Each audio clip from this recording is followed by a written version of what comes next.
South Africans woke to the news that Grace Mugabe had left the country while they slept. She was aboard the presidential flight to Harare. That flight left in the dead of night. It was only much later on Sunday that it was discovered she'd been granted diplomatic immunity. The notice was published in the Government Gazette.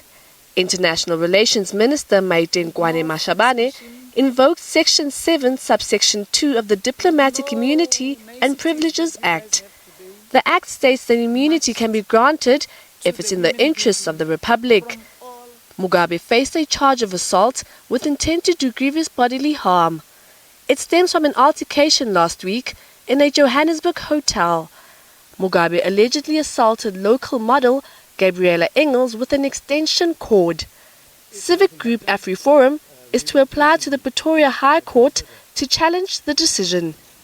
Now that immunity is being granted, there is an extra hurdle being put in the way of Ms. Engels, and we will have to challenge the immunity. We will be doing so by taking the decision on review, and it will envisage a court application probably to the Pretoria High Court within the next week or two. SABC says the decision to grant diplomatic immunity is not in the interests of justice. We have a constitution that actually protects individuals. We have a constitution that says everyone, regardless of where they stand, socially, politically or otherwise, are equal, and that no one is above the law. And based on that, it is not in the interest of justice, and it's not in the interest of South Africa to treat the First Lady of a neighbouring state in a different way than any other person would have been treated in similar circumstances. It's been a diplomatic nightmare for South Africa and Zimbabwe, who are key trading partners. They also enjoy good bilateral relations stemming from Robert Mugabe's support of the country's former liberation movements.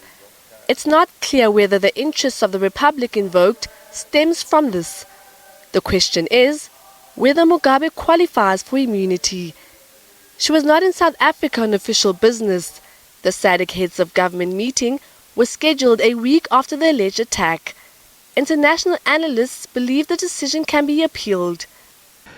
The decision can be taken on review. The Diplomatic Immunities Act, protected by the Vienna Convention, ratified by the Act of Parliament. I foresee a scenario in which the constitutionality of the minister's decision will be challenged in court, as has been the case in previous instances. He says Mugabe can, in a strictly legal sense, visit the country. From a strictly legal perspective, I think that the Act covers the minister's decision, and I think that, yes, strictly speaking, besides the backlash that may come from the reaction within the country, from a legal perspective, she should be entitled to come back to South Africa. Nations will continue. That will guide future legal action. The alleged assault at an upmarket Johannesburg hotel was virtually unprecedented, in that a First Lady of a foreign country can allegedly assault a young South African national. International Relations has not commented, nor has the police ministry.